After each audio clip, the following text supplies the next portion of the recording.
ಜೀವನಿಗೆಲ್ಲ ಅದ್ವೈತ ಬೋಧಗಿ ಸುಂದರನಾಗಿ ಗೈದ ಶ್ರೀ ಜಗಸಿದ್ದ ಸಿದ್ಧರುಡರಿಗೆ ನತನಪ್ಪೆ ಸಿದ್ಧರುಡರಿಗೆ ನತನಪ್ಪೆ ಬಾಳ ಬಲವೇ ನಾಂದಕ್ಕೆ ಸರಿ ಬಾಳ ಗರ್ಜನೆ ಕೇಳುವ ತನಕ ಬಾಳ ಮೂಗುತ್ತಲಿಪ್ಪರಿಗೆ ಶಾಸ್ತ್ರವೆಂಬುವ ನದಿಗಳು ಬಾಳ ಶಕ್ತಿಯ ಸಿಂಹಗರ್ಜನೆ ಬಾಳ ಕೇಳಿದ ಬಳಿಕ ಕೂಗವು ಬಾಳ ಕೇಳಲು ಬೇಕು ವೇದಾಂತೆಂಬ ಶಾಸ್ತ್ರವನ್ನು ಬ್ರಹ್ಮಾನಂದ ಮಧುಗಾಪಂ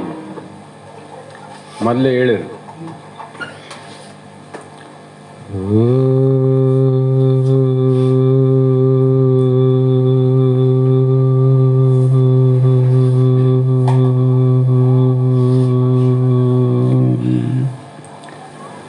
ಅನಂತ ಜನ್ಮ ಸಂಪ್ರಾಪ್ತ ಕರ್ಮ ಬಂಧ ವಿದಾಯಿನಿ ಆತ್ಮಜ್ಞಾನ ಪ್ರದಾನೇನ ತಸ್ಮೈ ಶ್ರೀ ಗುರವೇ ನಮಃ.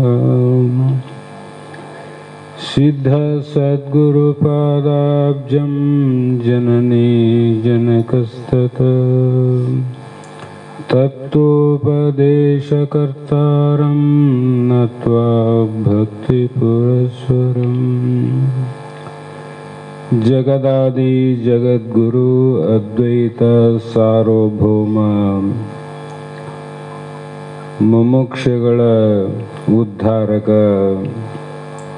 ಭಕ್ತರ ಪಾಲಿಗೆ ಕಲ್ಪವೃಕ್ಷ ಮುಕ್ತರಿಗೆ ಕಾಮಧೇನು ಸದ್ಗುರು ಸಿದ್ಧಾರೂಢ ಮಹಾಸ್ವಾಮಿಗಳ ಶ್ರೀ ಪಾದ ಪದ್ಮಗಳಿಗೂ ಆರೂಢ ಜ್ಯೋತಿ ಶಿವಪುತ್ರ ಮಹಾಸ್ವಾಮಿಗಳ ಶ್ರೀಪಾದಗಳಿಗೂ ಶ್ರೋತ್ರಿಯ ಬ್ರಹ್ಮನಿಷ್ಠ ಬ್ರಹ್ಮಲೀನ ಸದ್ಗುರು ಬಸವಾನಂದ ಮಹಾಸ್ವಾಮಿಗಳ ಶ್ರೀ ಚರಣಗಳಿಗೂ ಅನಂತ ದೀರ್ಘ ದಂಡ ಪ್ರಣಾಮಗಳನ್ನು ಸಮರ್ಪಿಸುತ್ತ ಸದ್ಗುರು ಸಿದ್ಧಲಿಂಗಪ್ಪ ತಾತ ಕಪಗಲ್ ಇವರನ್ನು ಮನದೋಳು ಧ್ಯಾನಿಸುತ್ತ ತಮ್ಮೆಲ್ಲರಿಗೂ ವಂದಿಸುತ್ತ ಈ ದಿನ ಶ್ರೀಮನ್ ನಿಜಗುಣ ಯೋಗಿಗಳು ರಚಿಸಿದಂಥ ಪರಮಾರ್ಥ ಗೀತೆ ಎನ್ನುವ ಗ್ರಂಥದ ಚತುರ್ಥ 4ನೇ ಗತಿ ಪ್ರಾರಂಭ. ಆರಂಭದಲ್ಲಿ ಶ್ರೀಮನ್ ನಿಜಗುಣ ಯೋಗಿಗಳು ತಮ್ಮ ಕಲ್ಯಾಣಕರ್ತರಾದ ತಮಗೆ ಆತ್ಮ ಜ್ಞಾನವನ್ನು ಬೋಧ ಮಾಡಿದಂಥ ಶ್ರೀ ಗುರು ಶಂಭುಲಿಂಗಾಯ ನಮಃ ಗುರುವಿಗೆ, ಪರಮಾತ್ಮನಿಗೆ, ಇಷ್ಟ ದೇವತೆಗಳಿಗೆ ಎಲ್ಲ ಪ್ರಕಾರದ ಮಂಗಲವನ್ನು ಮಾಡಿ ಸೂತ್ರವನ್ನು ಹೇಳಿ ವಂದನೆಯ ನುಡಿ ಇಂದಿನ ಆಧಾರದ ವಿಷಯವಾಗಿದ್ದು, ಯಾವ ಹಿಂದಿನ ಸೂತ್ರದಲ್ಲಿ ಈ ಜಗತ್ತಿನ ಉತ್ಪತ್ತಿಯ ಒಂದು ನಾಮವನ್ನು ಹೇಳಿದರು. ಉದ್ಬೀಜ, ಸ್ವೇದಜ, ಅಂಡಜ ಅಂತ ಹೇಳಿ ಆ ಜೀವಿಗಳ ಉತ್ಪಾದನೆ ಅಂದರೆ ಯಾವ ರೀತಿ ಉತ್ಪತ್ತಿ ಆದವು ಅನ್ನುವುದನ್ನು ಈ ಒಂದು ಗತಿಯಲ್ಲಿ ಪ್ರತಿಪಾದನೆ ಮಾಡ್ತಾರೆ. ಯಾತಕ್ಕೋಸ್ಕರವಾಗಿ ಅಂದರೆ ಇನ್ನೂ ವಿಶಾಲವಾಗಿ ಅರ್ಥ ಅನುಭವ ಆಗಲಿ ಅನ್ನುವ ಉದ್ದೇಶದಿಂದ. ಹೀಗೆ ಅನೇಕ ರೀತಿಯ ಜೀವಿಗಳ ಒಡಲುಗಳಾವಲ್ಲ, ಏಕರೂಪದ ಒಡಲುಗಳು ಇಲ್ಲದೆ ಅನೇಕ ರೂಪದ ದೇಹಿಯಾದಿಗಳು ಹೇಗೆ ಆದವು ಅಂತ ವಿಚಾರ ಮಾಡಿದ್ದಾದರೆ, ಜೀವರಿಗೆ ಆ ಥರ ಆದ ಒಡಲುಗಳು ಭಾವಿಸಿ ನಾನಾ ಅವಸ್ಥಾದಿಗಳು ಅಲ್ಲಿ ಧರಿಯ ನುಡೆದು ಬಗೆಯ ತೋರ್ಪ ಎಲ್ಲ ಭೂತ ವಿಕೃತಿಯಂ ತೋರ್ಪ ತರುಲತೆ ಬಹುವಿಧ ಗುಲ್ಮಾದಿಗಳು ಪರೀಕ್ಷಿಸಲು ಉದ್ಭಜವಹ ಜಾತಿಗಳು ಅವನಿ ಜಲ ಅಗ್ನಿಯ ಪರಿಪಾಕದಳು ಬೆವರಿನ ಪರಿಪಾಕದ ಭೇದದಳು ಆಕಸ್ಮಿಕವಹ ಜೀವಾದಿಗಳು ಯೂಕ ಪೀಪಲಿ ಕಮಸಕಾದಿಗಳು ಕ್ಷಣಭಂಗುರವ ಕೀಟಾದಿಗಳು ಗಣಿಸಲು ಸುವಿಧಜವ ಜಾತಿಗಳು. ನೋಡು, ವಿಚಾರ ಮಾಡಿ ನೋಡಲು. ಗಣಿಸಲು ಅಂದರೆ ವಿಚಾರ ಮಾಡಿ ನೋಡಂದ್ರು. ಎಲ್ಲಿ ವಿಚಾರ ಮಾಡೋದು? ಯಾವ ವೇದ ಸಮ್ಮತವಾಗಿ ಅಂತ ನಿನ್ನೆ ಹೇಳ್ಯಾರ. ಇದು ವೇದ ಸಮ್ಮತವಾಗಿ, ಆಮೇಲೆ ಗರ್ಭೋ ಉಪನಿಷತ್ತಿನ ವಾಕ್ಯದ ಸಮ್ಮತವಾಗಿ ಪ್ರಮಾಣವಾಗಿ ಆಯಾ ಪ್ರಾಣಿಗಳಿಗೆ ಆ ಪ್ರಕಾರದ ಶರೀರಗಳು ಬಂದು ನೋಡ್ರಿ.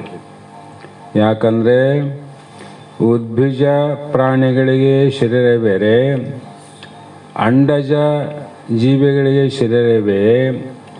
ಹೀಗೆ ಬೆವರಿನಿಂದ ಹುಟ್ಟುವಂಥ ಪ್ರಾಣಿಗಳಿಗೆ ಶರೀರಗಳು ಬೇರೆ, ಅವುಗಳ ವ್ಯವಹಾರವನ್ನು ಬೇರೆ, ಅವುಗಳ ಕರ್ಮಗಳು ಕೂಡ ಬೇರೆ.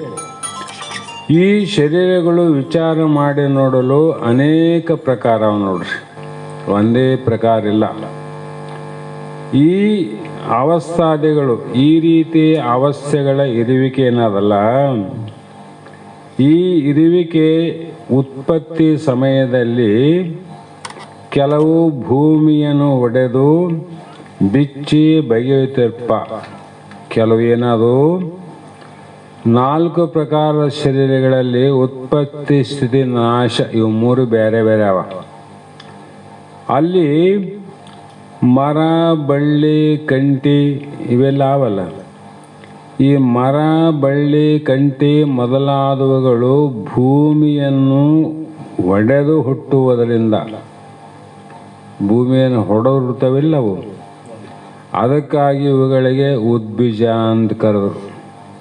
ಗಿಡ ಮರ ಇವೆಲ್ಲ ಭೂಮಿಯಿಂದ ಉತ್ಪತ್ತಿ ಆಗುವ ಕಾರಣ ಉದ್ಭಜ, ಅವು ಉದ್ಭಜ ಜಾತಿ ಅಂತ ಕರೆದರು. ಇನ್ನು ಆಕಾಶಾದಿ ಪಂಚಭೂತಗಳಿಂದ ವಿಕಾರದಿಂದ ಹುಟ್ಟುವಂಥದ್ದೇನವ,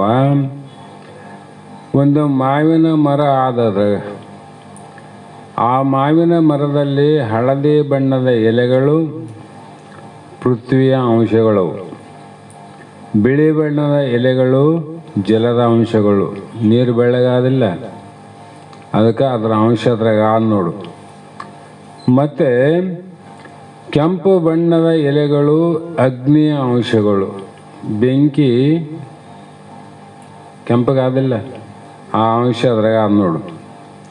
ಹೀಗೆ ಹಸಿರು ಬಣ್ಣದ ಎಲೆಗಳು ವಾಯುವಿನ ಅಂಶಗಳು. ಹೀಗೆ ವಿಚಾರ ಮಾಡಿದರೆ ಮರದಲ್ಲಿ ಇರುವ ಕಠಿಣ ಅಥವಾ ಭಾರವಾಗಿರುವ ಭೂಮಿಯೆಲ್ಲ ಆ ಭಾಗ ಭೂಮಿ ಕಾರ್ಯವೆಂದು, ರಸವೆಲ್ಲ ಜಲದಾಂಶವೆಂದು, ಮೇಲಕ್ಕೆ ಬೆಳೀತದ ಮರ ಅಂದರೆ ಅಗ್ನಿಯ ಧರ್ಮವೆಂದು, ರಸವನ್ನು ಶಾಖೆಗಳಿಗೆ ಹಂಚ ಆಗ್ತದೆ ಅಂದರೆ ವಾಯುವಿನ ಧರ್ಮವೆಂದು. ಹೀಗೆ ಅವಕಾಶ ಕೊಡುವುದು ಆಕಾಶ ಧರ್ಮವೆಂದು. ಇಲ್ಲಿವರೆಗೂ ಮನುಷ್ಯನಲ್ಲಿ ಮಾತ್ರ ಪಂಚಮಹಾಭೂತಗಳ ವಿಶ್ಲೇಷಣೆ ಮಾಡೀವಿ, ಗೊತ್ತಾಗ್ಯದ. ಮತ್ತು ಜಗತ್ತು ಪಂಚಭೂತಗಳಿಂದ ಹುಟ್ಟಿದ ಮೇಲೆ ಅಲ್ಲೂ ಇರಬೇಕಲ್ಲ, ಮರದಾಗ ಆದಿಲ್ಲ. ಹೀಗೆ ಭೂತಗಳ ಬಣ್ಣ ಆಕೃತಿ ಕಾರ್ಯಗಳ ಮೇಲಿಂದೇ ಈ ವಸ್ತುಗಳು ಈ ಭೂತಗಳ ಸೌಕರ್ಯದಿಂದ ಆಗಿರುತ್ತವೆ. ಯಾವುದನ್ನು ನೋಡ್ರಿ ನೀವು ಎಂದು ಅನುಮಾನ ಮೂಲಕ ತಿಳಿಯತಕ್ಕದ್ದು. ಪ್ರತ್ಯಕ್ಷ ತೋರಿಸಂದ್ರೆ ಏನು ತೋರಿಸ್ತೆ?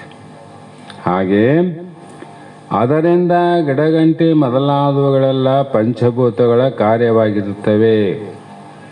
ಹೀಗೆ ಬಳಿಕ ಏನು ಇರುವೆ ನೊರಜು ಮತ್ತು ಒಂದು ಕ್ಷಣದಲ್ಲಿಯೇ ಹುಟ್ಟಿ ಇದ್ದು ಸತ್ತು ಹೋಗುವ ಕ್ಷುದ್ರ ಜಂತುಗಳು, ಅವೆಲ್ಲ ಜೀವಿಗಳು ಬೆವರಾದರೂ ಭೇದವಾಗಿದೆ. ಅವುಗಳ ಬೆವರಿನ ಭೇದದಿಂದ ಅವುಗಳ ಆಕಾರ ಅವನು ಬೇರೆ ಆಗಿರ್ತಾವಂತ. ಹೀಗೆ ಭೂತಗಳ ಬೆವರಿನಿಂದ ಹುಟ್ಟುವಂತೆ ಆಯಾ ಶರೀರಗಳ ಬೆವರಿನಿಂದ ಆಯಾ ಪ್ರಾಣಿಗಳು ಹುಟ್ಟುತ್ತಾವ ನೋಡ್ರಿ. ಅವುಗಳ ಬೆವರೇನದ ಕಾರಣ, ಕಾರ್ಯ ಇದು ಹುಟ್ಟೋದು ಕಾರ್ಯ. ಹೀಗೆ ಮನುಷ್ಯ ಶರೀರದ ಬೆವರಿನಿಂದ ಏನು ಹುಡ್ತಾವ್ರಿ? ಮನುಷ್ಯನ ಶರೀರದ ಬೆವರಿನಿಂದ ಕೂರಿ ಹೇನು ಹುಡ್ತಾವಿಲ್ಲ. ಬೆಕ್ಕಿನ ಮೈಯಲ್ಲಿ ಚಿಕ್ಕಾಡು ಅಂತ ಹುಡ್ತಾವ, ನಾಯಿಯ ಮೈಯಲ್ಲಿ ತೊಣಸಿ ಅಂತ ಹುಡ್ತಾವ, ದನಗಳ ದೇಹದಲ್ಲಿ ಉಣ್ಣೆ ಹುಡ್ತಾವಿಲ್ಲ. ಇವು ಈ ರೀತಿ ಊಹೆ ಮಾಡಬೇಕು. ಅಲ್ಲಿ ಚಿಕ್ಕಾಡು ಹುಡಿತು, ಇಲ್ಲಿ ತೊಣಸಿ ಹುಡಿತು, ಇಲ್ಲಿ ಉಣ್ಣೆ ಹುಡಿತು, ಅಲ್ಲಿ ಕೂರಿ ಏನುಗಳು ಅದೇ ಬೆವರಿನಿಂದನೇ. ಆದರೆ ಆಯಾ ಶರೀರಗಳ ಬೆವರೇನವ ಆ ಬೆವರಿನ ಭೇದದಿಂದ ಎಲ್ಲಿ ಯಾವ ಬೆವರಿನಿಂದ ಏನು ಹುಟ್ಟಬೇಕು ಅವೇ ಹುಟ್ಟುತ್ತಾವೆ. ಬೇರೆ ಹುಡ್ಲಿಕ್ಕೆ ಸಾಧ್ಯ ಇಲ್ಲ. ಅದನ್ನೇ ಮುಂದೆ ವಿಚಾರ ಮಾಡಿ ತತ್ತಿ ಎನಿಸಿ ಮೊದಲು ಅದರೊಳು ಉದಿಸಿ ಮತ್ತು ಒಡೆದು ಆಯಾ ತನುವಂ ಧರಿಸಿ ತಾನಿಯ ಪಕ್ಷ ಭುಜಾಂಗಾದಿಗಳು ನೀನರಿ ಮಗನೇ ಮೊಸಳೆ ಮೀನುಗಳು ಅಂಡಜ ದಾಚಿ ವೆನಿಸುತ್ತೀಹವು ಪಿಂಡದ ಗುಣಭೇದದಿಂದ ಎಳೆದಿಹವು ರಮಣೀಯ ಪುಂಯೋಗದ ಕೆಳಗೂಡಿ ಕ್ರಮಕಾಲದೋಳು ಅಂಗುಳಂಗೂಡಿ ಬೆಳೆಯುತ್ತಲ್ಲಿ ಜರಾಯುಜವೆನಿಸಿ ಬಳಿಕ ಜರಾಯು ನುಡಿಯುತ್ತಾ ಉದಿಸಿ ಇಲ್ಲಿಹ ನರ ಪಶು ಮಹಿಷಾದಿಕವು ಎಲ್ಲಂ ತಿಳಿಯೇ ಜರಾಯುಜವಹುವು.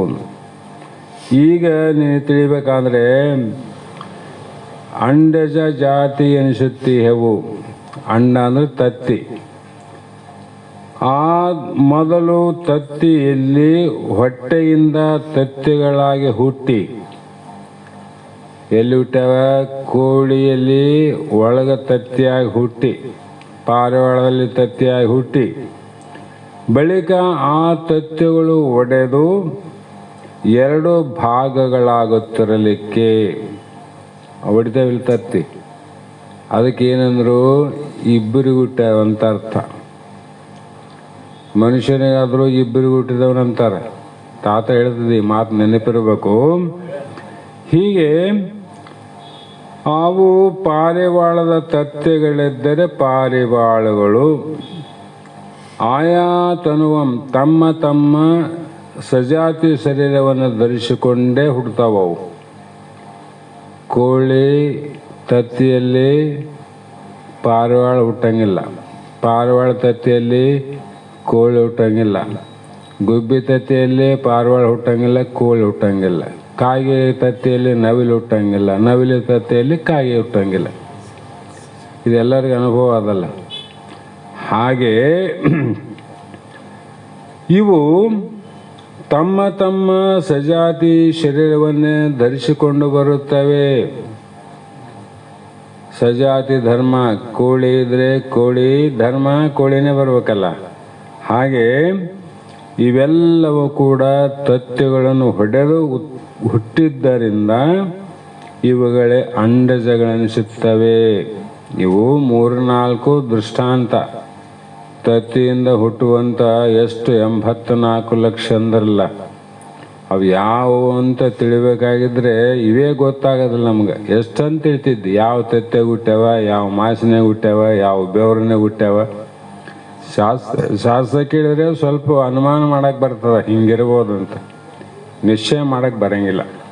ಹಾಗಾಗಿ ಮತ್ತೆ ಜರಾಯುಜ ಪ್ರಾಣಿಗಳಿಂತಲೂ ಸ್ವಭಾವದಿಂದ ಭೇದತ್ವವನ್ನು ಪಡೆದಿರುತ್ತವೆ. ಜರಾಯುಜ ಅಂತ 4, ಇದರಲ್ಲಿ ಇದು ಒಂದು ಜಾತಿ, ಹುಟ್ಟುವ ಒಂದು ಜಾತಿ. ಇದು ಎಲ್ಲಿಂದ ಹುಟ್ಟುತ್ತದ? ಮಾಸಿನ ಒಳಗಡೆ ಕೂಸಾಗಿ ಹೊರಗೆ ಬರ್ತದೆ. ಇದು ಸ್ತ್ರೀ ಪುರುಷರ ರಜಸ್ಸು ರೇತಸ್ಸು ಇವೆರಡನ್ನು ಕೂಡಿದಾಗ ಅವೆರಡು ಕೂಡಿ ಏಕೀ ಭಾವವನ್ನು ಹೊಂದಿ ಅವು ಸರಿಯಾಗಿ ಒಂದೇ ರೀತಿ ಸ್ವಭಾವ ಕೂಡಿದಾಗ ಪಿಂಡೋತ್ಪತ್ತಿ ಆಗ್ತದೆ. ಪ್ರತಿದಿನ ಸಂಭೋಗ ಮಾಡಿದಾಗ ಪ್ರತಿ ಸಂಭೋಗದಲ್ಲಿ ಜನನ ಕ್ರಿಯೆ ನಡೆದಿದ್ರೆ ದಿವಸ ಒಂದು ಮಕ್ಕಳು ಹಿಡಿಬೇಕಾಗ್ತಿತ್ತು. ಆಗ್ತಿತ್ತಿಲ್ಲ? ಯಾಕಾಗವಲ್ತು? ಸಂಭೋಗ ಕ್ರಿಯೆ ನಡೆದ ಅದು ಏಕೀಭಾವ ಆಗ್ಬೇಕಲ್ಲ. ಅಲ್ಲಿ ರಕ್ತದ ಭಾವ ಈ ಯಾವ ಪುರುಷನ ವೀರ್ಯದ್ದು ಎರಡು ಸಮತ್ವದಿಂದ ಕೂಡಿದಾಗ ಅದು ಯಾವಾಗ ಕೂಡ್ತದ? ನಮ್ಮ ಕರ್ಮದ ದೈವಾನುಕೂಲತೆ ಯಾವಾಗ ಕೂಡ್ತದ ಅವು ಒಂದೇ ರೂಪ ಆಗ್ತವ. ಅಲ್ಲಿ ಎರಡಾಗೋದಿಲ್ಲ, ಒಂದೇ ರೂಪವನ್ನು ತಾಳಿ ಪುನಃ ಎರಡಾಗಿ ಮತ್ತೆ ಆಮೇಲೆ ಹೊರಗೆ ಬಂದ ಮತ್ತೆ ಎರಡಾಗ್ತಾವ. ರಕ್ತನಾದ ವೀರ್ಯನಾದಿಲ್ಲ, ಇದೆರಡು ಭಾಗ ಹಂಗೆ ಆವಿಲ್ಲಲ್ಲಿ. ಕಾರಣದ ಭಾಗಗಳು ಕಾರ್ಯದಲ್ಲಿ ಇರಲೇಬೇಕಂತ. ಹೀಗೆ ಕಲಲರು ಬುದ್ಧದ ಮೊದಲಾದ ಅವಸ್ಥೆಗಳನ್ನು ಹೊಂದಿ ಮಾಸಗಳು ಕಳೆದಂತೆ ಅವಯವಗಳು ಪ್ರಕಟವಾಗುತ್ತವೆ. ಮಾಸಗಳು ಕಳೆದಂತೆ ಅವಯವ ಪ್ರಕಟ ಆಗ್ತಾವ ನೋಡು. 1ನೇ ತಿಂಗಳಲ್ಲಿ, 2ನೇ ತಿಂಗಳ, 3ನೇ ತಿಂಗಳ, 4, 5ನೇ ತಿಂಗಳಲ್ಲಿ ಸರ್ವ ಅವಯವಗಳಂತ ಬರೆದಾರ. ಸರ್ವ ಅವಯವಗಳು ಅಂದರೆ ಒಬ್ಬ ಮನುಷ್ಯನ ಆಕಾರದ ಜೀವಿಗಳಲ್ಲಿ ಮಾನವನಿಗೆ ಯಾವ್ಯಾವ ಅವಯವಗಳು ಬೇಕೋ ಆ ಎಲ್ಲ ಅವಯವಗಳು ತಯಾರಾಗಿರ್ತಾವೆ. ಎಲ್ಲಿ? ತಾಯಿ ಗರ್ಭದಲ್ಲೇ. ಹಾಗೆ ಮುಂದೆ ನಾವೇನಾಯಿತು ಅಂದರೆ ಗರ್ಭವು ಹೊಟ್ಟೆಯಲ್ಲಿ ಬೆಳೆಯುತ್ತದೆ. ಹೊರಗೆ ಬಂದ್ಮೇಲೆ ಬೆಳೆದನ್ನು ಗರ್ಭ ಹೊಟ್ಟೆ ಒಳಗೆ ಒಂದು ಸಲ ಬೆಳೀತದೆ. ಆಗ ಜರಾಯು ಎಂಬ ಚೀಲವು ಹೊಟ್ಟೆಯಲ್ಲಿರುವ ಶಿಶುವನ್ನು ಮುಚ್ಚಿಕೊಂತದ ನೋಡ್ರಿ. ಮುಚ್ಚದಿಲ್ಲ, ಹೊರಗಿತ್ತು, ಈಗ ಮುಚ್ಚದ. ಯಾವುದು ಮುಚ್ಚದ? ಜರಾಯುಜ ಎಂಬ ಮಾಂಸದ ಚೀಲ ಹುಟ್ಟಿ ಕೆಲ ದಿವಸಗಳು ಹೋದ ಮೇಲೆ ಆ ಚೀಲವು ಹರಿದು ಹೋಗುತ್ತದೆ. ತಾನೇ ಹರಿತದೋ? ಅದಕ್ಕೇನು ದೈವಾನುಕೂಲತೆ ಬೇಕು? ಅದು ತಾಯಿಯ ಗರ್ಭದಿಂದ ಹೊರಗೆ ಹೋಗುವ ಸಮಯ ಬಂದಾಗ ಆ ಗರ್ಭಿಣಿ ಸ್ತ್ರೀಯ ನೆತ್ತಿಯಲ್ಲಿ ವಿಶೇಷವಾದ ಒಂದು ವಾಯು ಉತ್ಪತ್ತಿ ಆಗ್ತದೆ. ಅದಕ್ಕೆ ಬ್ಯಾನೆ ಎದ್ದಾವಂತ ನೋಡ್ರಿ. 8-9 ತಿಂಗಳ ಕೂಸು ಹೊಟ್ಟೆಯಲ್ಲಿ ಆದ ಆವಾಗ ಬ್ಯಾನೆ ಕಾಣಲಾರದು. ಈಗ ಯಾಕೆ ಇಷ್ಟು ನೋವು ಕಾಣ್ತದ? ಆವಾಗಿದ್ದ ಶಿಶು ಈಗ ಅದ. ಆದರೆ ಪ್ರಸೂತಿ ಅಂದರೆ ಹೆರಿಗೆ ಆಗುವ ಸಮಯದಲ್ಲೇ ಆ ಬೇನೆ ನೋವು ಆಗ್ತದಲ್ಲ ಆ ಸ್ತ್ರೀಗೆ. ಮೊದಲು ಯಾಕೆ ಆಗಬಾರ್ದಾಗಿತ್ತು? ಮೊದಲಾಗೋದಿಲ್ಲ, ಇನ್ನು ಹೊರಗೆ ಹೋಗೋ ಸಮಯ ಬಂದಿಲ್ಲಲ್ಲ. ಅದಕ್ಕಾಗಿ ಆ ಬೇನೆ ಕಾಣಂಗಿಲ್ಲ ಆಕೆಗೆ. ಯಾವಾಗ ಪ್ರಾರಬ್ಧ ಅನುಸಾರವಾಗಿ ಆ ಶಿಶು ಈ ಭೂಮಿಗೆ ಬರಬೇಕಾಗಿದ್ದಲ್ಲ, ಆವಾಗ ಒಳಗಿನಿಂದ ಒಳಗಾದದು ತಾಯಿಯ ಗರ್ಭದಲ್ಲಿ ತಾನಿದ್ದ ವೇಳೆಯಳು ಅಲ್ಲಿ ಏನಾಗಿದೆ ಅಂದರೆ ಅತಿ ಬಾಧೆಗೆ ನೊಂದು ಅಂಥ ಕತ್ತಲ ಕೋಣೆಯಲ್ಲಿ ಏನು ಅನ್ನ ಕಾಣವಲ್ತು, ನೀರು ಕಾಣವಲ್ತು, ಗಾಳಿ ಇಲ್ಲ, ಬೆಂಕಿ ಇಲ್ಲ, ಯಾವುದು ಇಲ್ಲದಂಥ ಕುಕ್ಕುಟ ಆಸನದಲ್ಲಿ ಚೀಲದಾಗ ಬಿಗಿದು ಹಾಕ್ಯಾರಲ್ಲ, ಅದೆಲ್ಲ ದಾಟಿ ಹೊಡೆದು ಭಾಳಂದರೆ ದ್ರವರೂಪದಂಥ ಮೂತ್ರ ಹೋಗುವಂಥ ತಾಯಿಯ ಯೋನಿಯಲ್ಲಿ ಮೂತ್ರ ಕಟ್ಟಾದರೆ ಅದೇನು ದೊಡ್ಡದಲ್ಲ. ಆ ಮೂತ್ರ ಕಟ್ಟಾದರೆ ಎಷ್ಟು ನೋವಾಗ್ತದೆ, ಮೂತ್ರ ಹೋಗೋಕ್ಕೆ ಕಷ್ಟ ಆಗ್ತದೆ. ಅಂಥ ಮೂತ್ರದ್ವಾರದಲ್ಲಿ ಇಂಥ ತಲೆಯನ್ನು ಇಟ್ಕೊಂಡು ಹೊರಗೆ ಬರ್ಬೇಕಲ್ಲಪ್ಪ, ಅದು ಸಾಮಾನ್ಯ ಅಲ್ಲ. ಅಂದರೆ ಇಂದ ಅದಕ್ಕೆ ದಬ್ಬರು ಎಷ್ಟು ಮಂದಿ ಬಲಾಢ್ಯ ಇರ್ಬೇಕಲ್ಲ. ಯಾರನ್ನೊಬ್ರು ಕಳ್ಸೋರು ಆರಲ್ಲ ಅಲ್ಲಿ. ಅವರೆಷ್ಟು ಸಮರ್ಥರಾರಂದರೆ ಆ ವಾಯು ಅದಲ್ಲ ಅದ್ರ ಕೆಲಸ ಅದೆಲ್ಲ ಮುಂದೆ ದಾರಿಯನ್ನು ಮಾಡಿ ನಿನಗೆ ಒಂದು ಇಂದ ಪ್ರಾರಬ್ಧದ ಮಾರ್ಗವನ್ನು ತೋರಿಸಿ ಮತ್ತೆ ಹೋಗಿಬಿಡ್ತದೆ. ಹೀಗೆ ಜರಾಯುಜ ಎಂಬ ಚೀಲವು ಹರಿದು ಹೋಗಿ ಆ ಚೀಲಕ್ಕೆ ಲೋಕದಲ್ಲಿ ಮಾಸು ಅಂತ ಕರಿತಾರೆ ನೋಡ್ರಿ. ಮಾಸಿನ ಜೊತೆಯಲ್ಲೇ ಕೂಸು ಬರ್ತದೆ. ಕೂಸು ಬರಬೇಕಾದ್ರೆ ಜೊತೆಗೆ ಮಾಸ ಬರ್ತದೆ. ಆ ಮಾಸಿನ ಒಂದು ಕುರುಹು ಏನಂದರೆ, ಕೂಸಿನ ಜೊತೆಯಲ್ಲೇ ಬಂದಂಥ ಮಾಸನ್ನು ಅವತ್ತೇ ಕೊಯ್ದು ಮಣ್ಣಾಗ ಹಾಕಿಬಿಡ್ತಾರೆ. ಮಣ್ಣಾಗ ಮುಚ್ಚಿರ್ತಾರಿಲ್ಲ ಅಂದ್ರೆ ಅದರ ಅರ್ಥ ಏನು? ನೀನು ಮಣ್ಣಿಗೆ ಹೋಗ್ತಿದ್ದೆ ಅಂತ, ನಾ ಮೊದಲು ಹೋಗ್ತೀನಿ, ನೀನು ನನ್ನಿಂದ ಬರ್ತಿದ್ದೆ ಅಂತ. ನಾವು ಅದನ್ನು ಮುಚ್ಚಿಡುವಾಗ ಪೂಜೆ ಪುರಸ್ಕಾರ ಮಾಡಿ ಕಾಯಿ ಹಿಡಿದು ಹೋಳಿಗೊಂಡಿವಿ. ಇದು ಹೋಗಲ್ಕ, ಇದು ಅದರಂತೆ ಇವತ್ತಿಲ್ಲ ನಾಳೆ ಹೋಗ್ತಂತ ಗೊತ್ತಿದ್ದು ನಾವು ಆ ಮಾಸಿಗೆ ಮಾಡಿದಷ್ಟು ಆನಂದ ಈ ದೇಹ ಹೋಗಾಗ ನಾವು ಆನಂದ ಪಡ್ತೀವೇನು? ನಮಗೆ ಆನಂದ ಇಲ್ಲ, ನಮ್ಮನ್ನು ಕಳಿಸೋರಿಗಿಲ್ಲ. ಕಳಿಸೋರಿಗೆ ಇದೇ ಇಲ್ಲ ಅಂತ ವಿಚಾರ ಮಾಡಂಗಿಲ್ಲ. ಅದು ಕಪಟತ್ವದಿಂದ ಕಳಿಸೋರು ಸುಮ್ಮನೆ ಹಂಗೆ ಅಂತಿರ್ತಾರೆ ಅಷ್ಟೆ, ಭಾಳ ಪ್ರೇಮ ಮಾಡಿದಂಗೆ ಮಾಡ್ತಾರೆ. ಏನೇ ಇರಲಿ, ಈ ರೀತಿ ಜರಾಯುಜಗಳೆನಿಸುತ್ತೇವು ಎಂದು ವಿಚಾರ ಮಾಡಿ ನಿಶ್ಚಯ ಮಾಡೋದು. ನಾವೆಲ್ಲಿಂದ ಹುಟ್ಟೀವಿ? ಮಾಸಿನಿಂದ ಹುಟ್ಟೀವಿ. ಅದಕ್ಕಾಗಿ ನಮ್ಮಲ್ಲಿ ಏನಾದಂದರೆ ತಾಯಿಯ ಗರ್ಭ ಕಾರಣ ಏನದ, ಆ ಕಾರಣವಾದ ಕಾರ್ಯವೇ ಈ ಶರೀರದಲ್ಲಿ ನೋಡು. ನೋಡಿ, ಮೊದಲೇ ಪಾರಿವಾಳ ತತ್ತಿಯಲ್ಲಿ ಪಾರಿವಾಳ ಹುಡ್ತದಿಲ್ಲ, ಮತ್ತು ಮನುಷ್ಯರ ಶರೀರದಿಂದ ಮನುಷ್ಯ ಹುಡ್ತಾನೆ, ಬೇರೆ ಆಗ್ಲಿಕ್ಕೆ ಸಾಧ್ಯ ಇಲ್ಲ. ಹೀಗೆ ಯಾವ ರೀತಿ ಇದು ಆ ಜೀವಿಗಳಿಗೆ ಜನಿಯಪ್ಪಂದು ಯೋಚಿಸಿ ಬಾಹ್ಯ ಮಲಂಗಳವೊಂದು ಪತಿಯ ಮಲಂ ಕಾರ್ಮಿಕ ಮಲವೆಂದು ಸತಿಯ ಮಲಂ ಮಾಯಾಮಲವೆಂದು ಕೇಳು ದ್ವಯವ ಅಣವ ಮಲವೆಂದು ಪೇಳುವರು ಕೂಟಂಬಡದಂದು ತೋರತನು ಸ್ಥಿತಿ ಆಗಳಯಕ್ಕೂ ಆರೇತೋ ವಿಧಿ ಅಧಿಕಂ ಗಂಡಕ್ಕೂ ರಮಣೀಯರು ದಿರಂ ಮಿಗೆ ಪೆಣ್ಣಕ್ಕೂ ಸಮಸಂಬಂಧವೇ ಚಂಡನೆನೆಕ್ಕೂ ಗಣ್ಯದ ಹಮತನು ಪಾಪದೆ ಬಕ್ಕು ಪುಣ್ಯ ಫಲದೆ ಪೂರ್ಣಾಂಗವದಕ್ಕೂ. ಮನುಷ್ಯನಾಗಿ ನಾವೇನನ್ನು ಜಗತ್ತನ್ನು ತಿಳಿಬೇಕಾಗಿದ್ರೆ ಇದನ್ನ ಮೊದಲು ಸರಿಯಾಗಿ ಅರ್ಥ ಮಾಡಬೇಕು. ಇಲ್ಲಾಂದರೆ ನಾವು ಮನಸ್ಸಿಗೆ ಬಂದದ್ದನ್ನು ನಾವು ಅಂದ್ಕೊಂಡು ಮತ್ತೆ ನಾವು ಕೂಡ ಪಾಪಕ್ಕೆ ಗುರಿ ಆಗ್ತೀವಿ. ಅದು ಸುಮ್ಮನೆ ಅನುಭವ ಮಾಡಿದ್ರೆ ಸಾಕಂತ. ಹೇಗೆಂದರೆ ಆ ಜರಾಯುಜ ಜೀವಿಗಳಿಗೆ, ಈ ಮೊದಲು ಹೇಳಿದ್ರಲ್ಲ, ಆ ಜರಾಯುಜ ಜೀವಿಗಳಿಗೆ ಎಲ್ಲಿಂದ ಬಂದವು ಅಂದರೆ ಜನಿಯಪ್ಪಂದು ಹುಟ್ಟುವ ಕಾಲದಲ್ಲಿ ಮಲ ಮೂತ್ರ ರಕ್ತ ಮೊದಲಾದ ಮಲಗಳಿಂದ ಯುಕ್ತವಾಗಿಯೇ ಬರುತ್ತದೆ. ಯೋಚಿಸಿ ವಿಚಾರ ಮಾಡಿ ನೋಡು.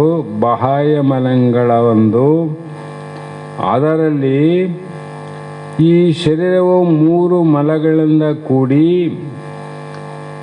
3 ಮಲಗಳಿಂದಲೇ ಬಂದು, ಇದರಲ್ಲಿ 3 ಮಲಗಳು ಯಾವುವಂದರೆ ತಂದೆಯ ಮಲವು ಕಾರ್ಮಿಕ ಮಲವೆಂದು, ವೀರ್ಯ ಅದರಲ್ಲಿ ಕಾರ್ಮಿಕ ಮಲ.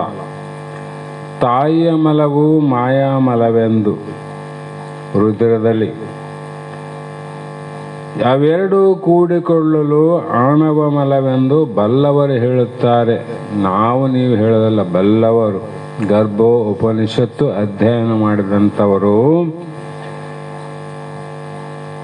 ಅಂದರೆ ಇಂಥ ಮಲಮಯವಾದ ಶರೀರವು ರೇತೋ ರಕ್ತ ಅಂದರೆ ವೀರ್ಯ ರಕ್ತಗಳ ಸಂಯೋಗ ಅಂದರೆ ಕೂಡೋದ್ರಿಂದ ಇದು ಉಂಟಾಗಿದೆ. ಇದ್ರಾಗ ಆವಿಲ್ಲ, ಕಾರ್ಮಿಕ ಮಲ ಅದ, ಮಾಯಾಮಲ ಅದ, ಅಣುಮಲ ಅದ. ಈ ರೀತಿ ಪುರುಷನ ವೀರ್ಯ ತೋರ ಸ್ಥಿತಿ ಆಗಳಯಕ್ಕೂ ಆ ರೇತೋ ರುದಿಕಂ ಅಧಿಕ ಗಂಡಕ್ಕೂ. ಹೌದ್ರಿ, ಈಗ ಮಾನವ ಶರೀರದಿಂದ ಮಾನವನಾಗಿ ಹುಟ್ಟಬಹುದು. ಇಲ್ಲಿ ನಾನಾ ಭೇದಗಳಾವಲ್ಲ. ಅವು ಭೇದ ಯಾವುವು ಅಂದರೆ, ಪುರುಷ ಅಂತ ಹುಡ್ತಾನ, ಹೆಣ್ಣು ಅಂತ ಹುಡ್ತದ, ಷಂಡ ಅಂತ 3 ಭಾಗ. ಮಾನವರಲ್ಲಿ 3 ಭಾಗ ಯಾವುದು? ಗಂಡು, ಹೆಣ್ಣು, ಷಂಡ. ಗಂಡು ಯಾಕಾಗಿ ಹುಟ್ಟಿದ, ಹೆಣ್ಣಾಗಿ ಯಾಕೆ ಹುಟ್ಟಿತು, ಷಂಡ ಯಾಕಾದ ಅಂದರೆ ಅವರು ರೇತೋ ಅಧಿಕಂ ಗಂಡಕ್ಕೂ ಗರ್ಭ ನಿಲ್ಲುವಂಥ ಸಮಯದಲ್ಲಿ ಪುರುಷನ ವೀರ್ಯ ಹೆಚ್ಚಿನ ಪ್ರಮಾಣ ಆಯಿತು ಅಂದರೆ ಅಲ್ಲಿ ಗಂಡಾಗಿ ಜನ್ಮ ತಾಳ್ತದೆ, ಗಂಡಿನ ಆಕಾರ ಆಗ್ತದೆ. ಮತ್ತು ರಮಣೀಯ ರುಧಿರಂ ರಕ್ತ ಹೆಚ್ಚಾಯಿತು ಸ್ತ್ರೀ ಅಂದರೆ ಹೆಣ್ಣಾಗ್ತದೆ. ಈ ರಕ್ತ ವೀರ್ಯ ಸಮ ಆಯಿತು ಅಂದರೆ ಷಂಡ ಅಂತ ನೋಡ್ರಿ. ಏನು ಅವ್ರನ್ನ ಬೇಡ್ಕೊಂಡಾರ ನನಗೆ ಷಂಡ ಆಗ್ಬೇಕಂತ, ಸೃಷ್ಟಿಯ ನಿಯಮ ಅದು. ಹೀಗೆ ಸಮಸಂಬಂಧವೇ ಷಂಡನನಿಕ್ಕೂ ಗಣ್ಯದ ದಮತನು ಪಾಪದೇವಕ್ಕೂ ಅಂದರು. ಮತ್ತೆ ಇಲ್ಲಿ ಇನ್ನೊಂದು ಮಾತು ಹೇಳ್ಯಾರ, ಅಧಮತನು ಅಂದರು. ಗಣ್ಯದ ಅಧಮತನು, ಅಧಮ ಅಂದರೆ ಮಧ್ಯಮ ಉತ್ತಮ ಅಂತ 3 ಆವಲ್ಲ. ಅಧಮ ಅಂದರೆ ಕನಿಷ್ಠವಾದ ಶರೀರವು. ಕನಿಷ್ಠವಾದ ಶರೀರ ಅಂದರೆ ಏನು ಪಾಪ ಮಾಡಿ ಹುಟ್ಟೇನೇನಪ್ಪ ನೋಡು ಅವನ ಪರಿಸ್ಥಿತಿ ಅಂತೀವಲ್ಲ, ಅಂಗವಿಕಲತೆ ಇರ್ತದೆ. ಅಥವಾ ಹುಟ್ಟುವಾಗನೇ ಕೈ ಒಂದು ಕಡೆ ಕೈ ದೊಡ್ಡದಾದ, ಒಂದು ಸಣ್ಣದಾದ. ಆಮೇಲೆ ಎಷ್ಟೋ ಜನಕ್ಕೆ 2 ತಲೆ ಇದ್ದು ಹುಟ್ಟ್ಯಾವ, ಅವು ಬದಿಗವ ಸತ್ತವ, ಆಪರೇಷನ್ ಬೇರೆ. 4 3 ಕಾಲದ್ದು ಹುಟ್ಟ್ಯಾವ. ಈ ವಿಚಿತ್ರವಾದದ್ದು ಯಾಕೆ ಬಂತು ಅಂದರೆ ಪಾಪದಿಬಕ್ಕು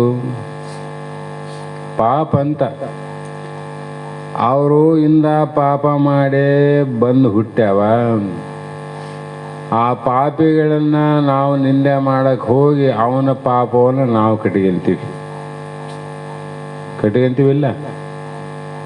ನಿನ್ನ ಕೈಲಿ ಏನಾದರೂ ಮಾಡೋದಿದ್ರೆ ಮಾಡು, ಇಲ್ಲಾಂದ್ರೆ ಸುಮ್ಮನೆ ಅಂತ. ಯಾರನ್ನ ನಿಂದಿಸಿದರು ಆರನು ಹೇಳೆಲ್ಲ ಮಾತ್ಮರು. ಯಾರನ್ನು ನಿಂದೆ ಮಾಡಕ್ಕೆ ಹೋಗೋಡು, ಆ ಪಾಪ ನೀನೇ ಯಾಕೆ ಕಟ್ಕೊಂತಿದ್ದಿ, ನಿನ್ನ ಕಾರ್ಯ ನೀ ಮಾಡು ಅಂತ ಅರ್ಥ. ಹೀಗೆ ವಿಷಯವನ್ನು ಬೇರೆ ಶಾಸ್ತ್ರಗಳಿಂದ ತಿಳಿದುಕೊಂಡು ಇಲ್ಲಿ ಸಂಕ್ಷಿಪ್ತವಾಗಿ ಗರ್ಭ ಉಪನಿಷತ್ತಿನ ಶಾಸ್ತ್ರವನ್ನು ತಿಳ್ಕೊಂಡು ಇಲ್ಲಿ ಸಂಕ್ಷಿಪ್ತವಾಗಿ ಹೇಳಿವಂದ್ರೆ ಅವರು ಇನ್ನೂ ಬಹಳ ವಿಶಾಲವಾಗಿ ಹೇಳಿಲ್ಲ. ಇಷ್ಟು ಕೇಳಿದ್ರೆ ಸಾಕು, ಭಾಳ ಕೇಳೋದ ಅವಶ್ಯಕತೆ ಇಲ್ಲ. ಹೀಗೆ ಗರ್ಭಿಣಿ ಸ್ತ್ರೀಗಳು ಎಡಭುಜವನ್ನು ನೆಲಕ್ಕೆ ಹಚ್ಚಿ ಮಲಗಿಕೊಂಡರೆ ಇಲ್ಲಿ 2-3 ಮಾತು ಹೇಳ್ತಾ ತಿಳ್ಕೊಬೋದು. ಈಕೆ ಗರ್ಭಿಣಿ ಇದ್ದಾಗ ಆ ಸ್ತ್ರೀ ಗರ್ಭವತಿಯಾಗಿ ಆಕೆ ಹೊಟ್ಟೆಯಲ್ಲಿ ಗಂಡಾದೋ ಹೆಣ್ಣಾದೋ ಅಂತ ತಿಳ್ಕೋಬೇಕಾಗಿತ್ತು ಅಂದರೆ ಆ ಗರ್ಭಿಣಿ ಸ್ತ್ರೀ ಯಾವ 8-9 ತಿಂಗಳ ಆದಂಗೆಲ್ಲ ಕೂಡುವಾಗ ಏಳುವಾಗ ಆಕೆ ಎಡಭುಜವನ್ನು ನೆಲಕ್ಕೆ ಹಚ್ಚಿ ಹಿಂಗೆ ಹಚ್ಚಿ ಕುಂದ್ರದು, ಹಿಂಗೆ ಹಚ್ಚಿನೇ ಎದ್ದೇಳ್ತಿಲ್ಲೋ ಅಂದರೆ ಆಕೆ ಹೆಣ್ಣು ಹಡೆಯವಳೆಂದು ತಿಳಿ. ಇಲ್ಲೇ ತಿಳಿಯಕ್ಕೆ ಬರ್ತದೆ ನಿನಗೆ.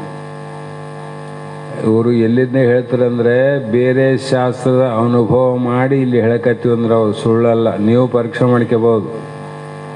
ಮತ್ತು ಭಾಳ ಸಲ ಬರೀ ಬಲಭುಜ ಹಚ್ಚಿ ಎದ್ದೇಳೋದು, ಬಲಭುಜ ಹಚ್ಚಿ ಕುಂದ್ರೋದು, ಬಲಭುಜನೇ ಜಾಸ್ತಿ ಉಪಯೋಗ ಮಾಡ್ತಿದ್ರೆ ಅಲ್ಲಿ ಗಂಡು ಅಂತ ತಿಳ್ಕೊಬೇಕು. ಗಂಡು ಹಡಿಯವಳಂದು. ಮತ್ತು ಇನ್ನೊಂದು ಸುಗಮ ಉಪಾಯ ಏನಂದರೆ, ಇದು ಒಂದು ಭಾಗ ನಮ್ಮ ಮನೆಯಲ್ಲಿ ನಾವು ನೋಡ್ಕೋಬೋದು. ಬೇರೆ ಮನೆಯಲ್ಲಿ ನೋಡೋಕೆ ಹೋಗ್ತೀನಿ ಅಂದರೆ ಕಪಾಳ ಕುಡಿತಾರೆ. ನಮ್ಮ ಮನೆಯಲ್ಲಿ ಸಂಭ್ರಮ ಇತ್ತು ಅಂದರೆ, ಅವಕಾಶ ಇದ್ದರೆ ನೋಡ್ಕೋಬೋದು. ಇನ್ನೊಂದು ರೀತಿ, ಯಾವ ಗರ್ಭಿಣಿ ಸ್ತ್ರೀ ಹೆರಿಗೆ ಆಗೋಕ್ಕಿಂತ ಮುಂಚಿತವಾಗಿ ಎದೆಯಲ್ಲಿ ಹಾಲು ಬೀಳ್ತಾವ. ಎದೆಯಲ್ಲಿ ಹಾಲು ಕೆಲವೊಬ್ಬರಿಗೆ ಹೆರಿಗೆ ಆದಮೇಲೆ ಕೂಡ ಬೀಳಂಗಿಲ್ಲ, ಕೆಲವರು ಬೀಳ್ತಾವೆ. ಹಾಲು ಬೀಳ್ತಾವಂತಲೇ ಅರ್ಥ ಮಾಡಬೇಕು, ಹೊರಗೆ ಬರೋಷ್ಟು ಆ ಕೈಲಿ ಇಲ್ಲ ಅಂತ ಅರ್ಥ ಮಾಡಬೇಕು. ಇಲ್ಲಾಂದರೆ ಶಾಸ್ತ್ರಕ್ಕೆ ವಿರುದ್ಧ ಆಗ್ತದೆ. ಬೀಳ್ತಾವೆ. ಬಿದ್ದಂಥ ಸಂದರ್ಭದಲ್ಲಿ ಆಯಮ್ಗ ಒಂದು ಕಪ್ಪೆ ಚಿಪ್ಪಿನಲ್ಲಿ 1 ಹನಿ 2 ಹನಿಯಷ್ಟು ಹಾಲು ಹಿಂಡಿ ಕೊಡಮಂತ ಕೇಳಬೇಕು. ಆಕೆ ಕೊಟ್ಟ ನಂತರ ಒಂದು ಗ್ಲಾಸಲ್ಲಿ ತುಂಬ ನೀರನ್ನು ತುಂಬಬೇಕು. ಒಂದು ಗ್ಲಾಸಲ್ಲಿ ನೀರು ತುಂಬ ಇರಬೇಕು. ಒಂದು ಹುಲ್ಲು ಕಡ್ಡಿಯನ್ನು ತಗೊಂಡು ಆ ಕಪ್ಪೆ ಚಿಪ್ಪಿನಲ್ಲಿರುವಂಥ ಹಾಲನ್ನು ಕಡ್ಡಿಯಲ್ಲಿ ಹದ್ದಿ ನೀರಿನ ಮೇಲಿನ ಹಾಲು ಬಿಡ್ಬೇಕು, ಒಳಗೆ ಬಿಡಬಾರ್ದು. ನೀರಿನ ಮೇಲೆ ಹಿಂಗೆ ಟಚ್ ಮಾಡಿಬಿಡ್ಬೇಕು. ಆ ಹಾಲು ನೀರಿನಾಗ ಬೀಳ್ತದಿಲ್ಲ ಹನಿ, ಆ ಹನಿ ನೀರಿನಲ್ಲಿ ಬಿದ್ದ ತಕ್ಷಣ ಒಡೆದೊಡ್ದು ಹೋಯ್ತು ಅಂದರೆ ಹೆಣ್ಣು ಅಂತ ಅರ್ಥ ಮಾಡಬೇಕು. ಅದು ಒಡಿಲಿಲ್ಲ ಅಂದರೆ ಅಲ್ಲಿ ಗಂಡು ಹುಡ್ತಂತ ತಿಳ್ಕೊಬೇಕು. ಎಷ್ಟು ಶೋಧನೆ ಮಾಡ್ಯಾರಂತ. ಈಗ ನಾವು ಆ ಸ್ಕ್ಯಾನಿಂಗು ಈ ಸ್ಕ್ಯಾನಿಂಗು ಅದು ಇದು ಗಂಡು ಹೋಗಿ ಹೆಣ್ಣು ಮಾಡ್ತಾವ, ಹೆಣ್ಣು ಹೋಗಿ ಗಂಡು ಮಾಡ್ತಾವ. ಇದೊಂದು ಕಾಲ ಬೇಸದ. ಯಾಕಂದರೆ ಪಾಪದ ಬಲ ಎಷ್ಟ ಅಂತ ಗೊತ್ತಾಗ್ತದ. ಯಾವ ಭಾಳಷ್ಟು ಜನ ನೋಡಿ ಒಳ್ಳೆಯವರು ಇರ್ಬೋದು, ಇಲ್ಲ ಅಂತಲ್ಲ. ನಮ್ಮ ವಿಚಾರದಲ್ಲಿ ನೋಡಿದ್ರೆ ನಾವು ಪಾಪ ಮಾಡಿ ಹುಟ್ಟಿ ಅನೇಕ ಡಾಕ್ಟ್ರು ಅವರೇ ಹೇಳ್ತಾರೆ, ಇದು ಪಾಪ ಮಾಡಿ ಹುಟ್ಟ್ಯಾರಂತ. ಹೆಂಗ್ರಿ? ಇನ್ನು ಹೆರಿಗೆ ಆಗಿರಂಗಿಲ್ಲ, ಆಗ್ತದ. ಸುಮ್ಮನಿದ್ರೆ ಆದಿತ್ತ, ಅದು ಮಾಸ ದಿವಸ ಎಲ್ಲ ತುಂಬಿದ ಮೇಲೆ ಹೆರಿಗೆ ಆಗ್ತದೆ. ನಾವು ಅರ್ಜೆಂಟ್ ಮೊದಲು ಹೋಗ್ತೀವಿ, ಅವ್ರಿಗೆ ಆಪ್ರೇಷನ್ ಮಾಡ್ಬೇಕಾಗಿರ್ತದೆ. ಅದಕ್ಕೆ ಅವ್ರು ಹೇಳ್ಬಿಡ್ತಾರೆ, ಇಲ್ಲ ಆಪ್ರೇಷನ್ ಮಾಡಬೇಕು. ಯಾಕ್ರಿ? ಕೂಸು ಒಳಗೆ ಹೇಸಿಗೆ ತಿನ್ನಕತ್ತದ. ಏನು? ಕೂಸು ಒಳಗೆ ಹೇಸಿಗೆ ತಿನ್ನಕತ್ತದ, ಅದಕ್ಕಾಗಿ ಇದು ಅರ್ಜೆಂಟು ಆಪ್ರೇಷನ್ ಮಾಡಬೇಕು, ಇಲ್ಲಾಂದರೆ ಅಪಾಯ ನೋಡು ಅಂತ ಹೇಳ್ಬಿಡ್ತಾರೆ ಅವ್ರು. ಹೇಸಿಗೆ ತಿಂತದ ಕೂಸು ಅಂದ್ರೆ ಏನು? ಪಾಪ ಅಂತ ಅರ್ಥ ಮಾಡ್ತಾರೋ ಪುಣ್ಯ ಅಂತೀರ? ತನ್ನ ಮಲ ತಾನೇ ತಿನ್ನಕತ್ತದ. ಎಲ್ಲಿ ಮಲ, ಎಲ್ಲಿ ಬಾಯಿ, ಎಲ್ಲಿ ತಿಂತದ ವಿಚಾರ ಮಾಡಂಗಿಲ್ಲ. ಹೇಳೋದೇ ಹುಟ್ಟಿದ ತಕ್ಷಣ ತಾಯಿ ಇಲ್ಲಿ ಆ ಕೂಸನ್ನು ಯಾವ್ದ್ರಾಗ ಇಡ್ತಾರೆ, ಇಟ್ಟು ಆಮೇಲೆ ಆರಾಮಾಯ್ತು ಅಂತ ಹೇಳ್ತಾರೆ. ನೀವು ತಿಳ್ಕೊಬೇಕಾದ್ರೆ ಇಷ್ಟೇ ಸಾಕು, ಶಾಸ್ತ್ರಜ್ಞಾನ ಇದ್ರಂತ. ಹಾಗಾಗಿ ಇನ್ನೊಂದು ವಿಚಾರ, ನಾವು ಬಿಟ್ಟು ನೋಡುವಷ್ಟು ಧೈರ್ಯಶಾಲಿಗಳಾಗಿಲ್ಲ.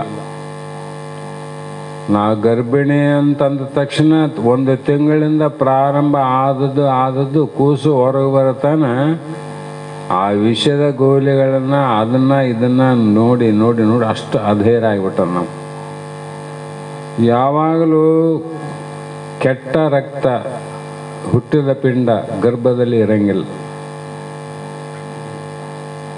ರಕ್ತ ಕೆಟ್ಟಿತ ಮೇಗಿಲ್ಲನಂದರೆ ಒಳಗಿಟ್ಕೋದಿಲ್ಲ. ಅದು ಹೆಂಗನ ಮಾಡಿ ತೂತು ಮಾಡಿ ಹೊರಗೆ ಹಾಕ್ತದೆ.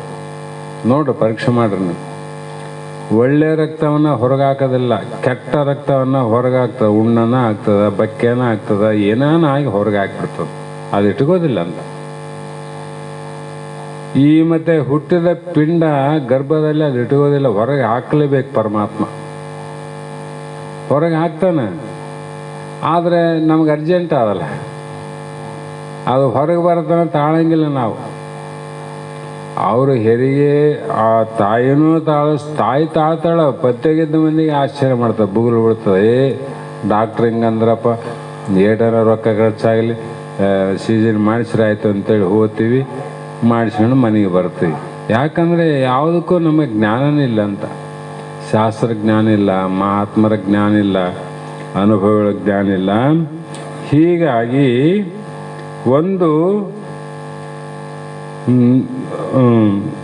ಹೀಗೆ ಮಾಡಿದ ಮೇಲೆ ಕಡ್ಡಿಯ ತುದಿಗೆ ಹಾಲಿನಲ್ಲಿ ನೀರು ಕಸ್ತೂರಿಗರಿ ಅಂತ ಎಳೆಬಿಟ್ಟರೆ ಹೆಣ್ಣು ಕೂಸಂದು, ಮತ್ತು ಇಲ್ಲಾಂದ್ರೆ ಗಂಡು ಕೂಸು ಅಂತ ತಿಳಿಬೇಕು ಅಂತ ಇಲ್ಲಿ ಹೇಳಿ, ಬೈಕೆಗಳ ಮೇಲಿಂದ ಪುಣ್ಯವಂತನಾಗಲಿ ಪಾಪಿಯಾಗಲಿ ಹುಟ್ಟುತ್ತಾನೆಂದು ಊಹೆ ಮಾಡತಕ್ಕದ್ದು. ಪಾಪಿ ಯಾಕದ ಪುಣ್ಯಾತ್ಮ ಯಾಕದ ಅಂದರೆ ಅವರವರ ಬಯಕೆ ಭಾವನೆಗಳಿಂದ ಅವನ ಪಾಪಿ ಅದ, ಅವನ ಭಾವನೆಯಿಂದ ಅವನ ಪುಣ್ಯಾತ್ಮನದ. ಹೀಗೆ ಶರೀರವು ಪಾಪದಿಂದ ಬಂದು ಅವಯವಗಳಿಂದ ಹೀನನಾಗುತ್ತಾನೆ. ಅವಯವ ಅಂದರೆ ಅಂಗಾಂಗಗಳಿಂದ ಹೀನನಾಗಿ ಸುಂದರವಾದ ಶರೀರವು ಪುಣ್ಯ ಫಲದಿಂದ ಪ್ರಾಪ್ತಿಯಾಗ್ತದೆ. ಅವ್ರ ಶರೀರವನ್ನು ನೋಡಿ ಇಲ್ಲಿ ನಾವು ಹೊಟ್ಟೆ ಕಿಚ್ಚು ಪಡೋದಲ್ಲ, ಅದು ಪುಣ್ಯದ ಫಲದಿಂದ ಆ ಶರೀರ ಬಂದದ, ಪಾಪದ ಫಲದಿಂದ ಈ ಶರೀರ ಬಂದದ. ಮತ್ತು ಅವ್ರ ಶರೀರ ನನಗೆ ಯಾಕೆ ಬಂದಿಲ್ಲ ಅಂತ ಅನ್ನೋದು, ಅವ್ರಿಗಿಂತ ಶರೀರ ಯಾಕೆ ಬಂದಂತ ಅವ್ರ ಮೇಲೆ ಹೊಟ್ಟೆ ಕಿಚ್ಚು ಪಡೋದು. ಇಷ್ಟು ಮಾಡಿದ್ರೆ ಅವ್ರದ್ದು ನಿನಗೆ ಬರೋಂಗಿಲ್ಲ, ನಿಂದ ಅವ್ರದ್ದು ಹೋಗಿಲ್ಲ, ಮತ್ತೆ ಮುಂದಿನ ಜನ್ಮಕ್ಕೆ ಬುತ್ತಿ ಆಯ್ತು ನೋಡಿ ನಿಂದ, ಮತ್ತಿಷ್ಟು ಪಾಪನಾಯ್ತಂತ. ಹೀಗೆ ದೇಹದಲ್ಲಿ ಇರುವ ಇನ್ನೂ ಸಪ್ತ ಧಾತುಗಳಂತಾವ, ಅವು ಹೇಗೆ ಕಾರ್ಯವನ್ನು ಮಾಡ್ತಾವ ಅನ್ನುವುದನ್ನು ಈ 4ನೇ ನುಡಿಯಲ್ಲಿ ಹೇಳ್ತಾರೆ. ತ್ವಕ್ಕು ರುದಿರ ಮಾಂಸಂ ತಾಯಿ ಅಂಶ, ಅಕ್ಕೆಯಲು ನರ ಮಜ್ಜೆಯು ಪಿತನಂಶ, ಇವು ತಾವೇ ಷಟ್ಕೋಶವೆನ್ನಿಕ್ಕು, ಇವರ ಸಮಷ್ಟಿಯ ದೇಹವೆನ್ನಿಕ್ಕು, ಮಾತಾಪಿತರ ಉಂಡ ಅನ್ನ ರಸದಳು, ರೇತ ಉದಿಸಲು ಅಂತ ದೇಹದಳು, ಆರುಂ ಕೋಶ ರೇತುವೇಳು, ನೀರನೆ ನೋಡೆಂತಿವ ಧಾತುಗಳು, ಆಗಳ ಕೇಳ ರತಿಮತನಾದಳು, ಯೋಗ ಬಹುದು ರೇತಂ ರಕ್ತದಳು, ಮತ್ತ ಯೋಗ ವಿಧಂ ತನವಿಂಗೆ, ಬಿತ್ತದರಿಂ ಸಂಸ್ಕೃತಿ ಜೀವಂಗೆ. ಇಲ್ಲಿಂದ ಶುರುವಾಯ್ತು ನಾವು.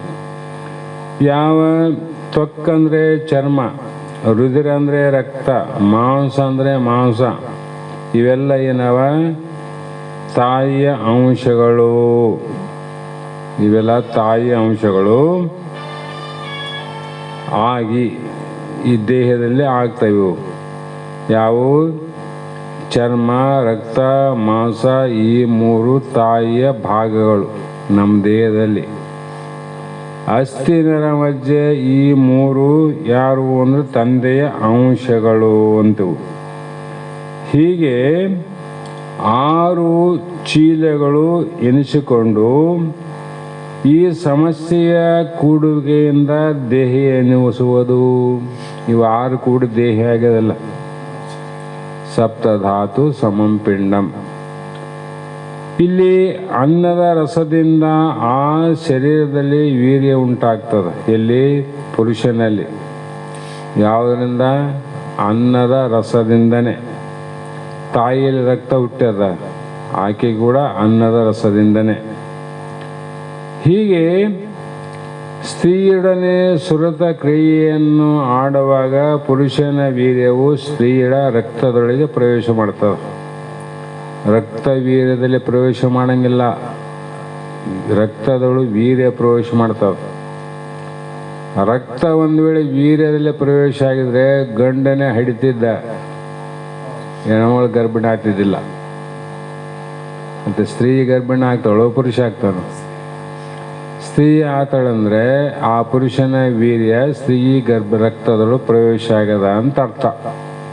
ಹೀಗೆ ಈ ರೇತಸ್ಸು ಒಂದು, ಇದು ಒಂದು ಕೂಡಿ ಮೊದಲಿನ 6 ಸೇರಿ 7 ಧಾತುಗಳು. ಹಾಗೆ ಅದರಿಂದ ತಂದೆಯ ಅಂಶಗಳಾದ ನಮ್ಮ ಅನುಭವಕ್ಕೆ ಬರ್ಬೇಕಂದ್ರೆ ಎಲ್ಲವೂ ನರ ಮಜ್ಜಾದಿಗಳು ಶರೀರದ ಒಳಗಿರುತ್ತವೆ. ಆವಿಲ್ಲ, ಶರೀರಾವ, ನರಾವ, ಮಜ್ಜಾದ.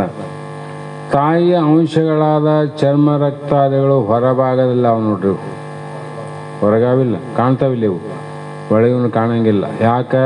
ಅವು ಒಳಗಾವ, ಇವು ಹೊರಗಾವ. ಹೊರಗಿದ್ದು ಕಾಣ್ತಾವ, ಒಳಗಿದ್ದು ಕಾಣಂಗಿಲ್ಲ. ಈ ಪ್ರಕಾರ ರೇತೋ ರಕ್ತಗಳ ಕೂಡುವಿಕೆಯಿಂದ ಶರೀರ ರಚನೆ ಆಯಿತು. ಆದ ಮೇಲೆ ಈ ಶರೀರ ಪ್ರಾಪ್ತಿಯಿಂದಲೇ ಜೀವಾತ್ಮನಿಗೆ ದೇಹಾತ್ಮ ಬುದ್ಧಿ ಉಂಟಾಯಿತು. ನನ್ನ ಮನೆ ಅಂತ ಯಾವಾಗ ನಿನಗೆ ಬಂತು ಅಂದರೆ ನಿನ್ನ ಮನೆ ಕಟ್ಟಿನಿ, ನಾನೇ ಕಟ್ಟಿನಿ ಅಂದಾಗ ನನ್ನ ಮನೆ ಅಂತ ಬಂತು ನಿನಗೆ. ಎಷ್ಟು ದಿನ ಮನೆ ಕಟ್ಟೋದಕ್ಕಿಂತ ಮುಂಚೆ ಬಾಡಿಗೆ ಮನೆಗಿದ್ದೆಲ್ಲ, ನನ್ನ ಮನೆ ಅಂತ ಯಾಕನ್ನಲಿಲ್ಲ.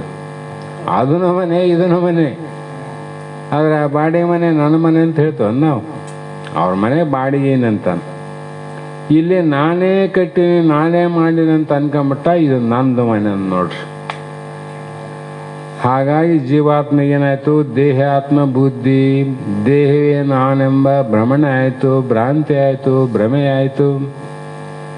ಆದ್ದರಿಂದ ಅವನೇನು ಮಾಡ್ತಾನಂದರೆ ತನ್ನ ಸ್ವಸ್ವರೂಪವನ್ನು ತಾನು ತಿಳಿದುಕೊಳ್ಳಲಾರದೆ ಪಾಪ ಪುಣ್ಯಗಳನ್ನು ಮಾಡುತ್ತಾನೆ. ತನ್ನ ಸ್ವರೂಪ ತನಗೆ ಜ್ಞಾನ ಇತ್ತಂದರೆ ಪಾಪ ಪುಣ್ಯ ಮಾಡ್ತಾನೇನು? ಮಾಡ್ತಿದ್ದಿಲ್ಲ. ಯಾಕಂದರೆ ಅವನಿಗೆ ಪಾಪನಿಲ್ಲ ಪುಣ್ಯನಿಲ್ಲ. ಪಾಪ ಮಾಡ್ಬೋದು ಪುಣ್ಯನ ಮಾಡಬಹುದಿಲ್ಲ ಅಂದರೆ ಆತ ಅಶರೀರಿ, ಶರೀರವೇ ಇಲ್ಲ ಅಂದಮೇಲೆ ಯಾವುದು ಪಾಪ ಪುಣ್ಯಕ್ಕೆ ಮೂಲ ಕಾರಣ ಅಂದರೆ ಶರೀರವೇ ಕಾರಣ. ಶರೀರದಿಂದನೇ ಪಾಪ ಪುಣ್ಯ, ಶರೀರದಿಂದನೇ ಎಲ್ಲ ಕಾರ್ಯ ನಡೀತೇವಿಲ್ಲ. ಅವನಿಗೆ ಶರೀರನೇ ಇಲ್ಲಲ್ಲ, ಹುಟ್ಟೇ ಇಲ್ಲ. ಅಭಾವ ಅಂದ್ರೇನು? ಮತ್ತು ಅವನಿಗೆ ಪಾಪ ಎಲ್ಲಿ ಹೇಳ್ತದೆ, ಪುಣ್ಯ ಎಲ್ಲಿ ಹೇಳ್ತದೆ? ಆದರೆ ದೇಹಾತ್ಮ ಬುದ್ಧಿ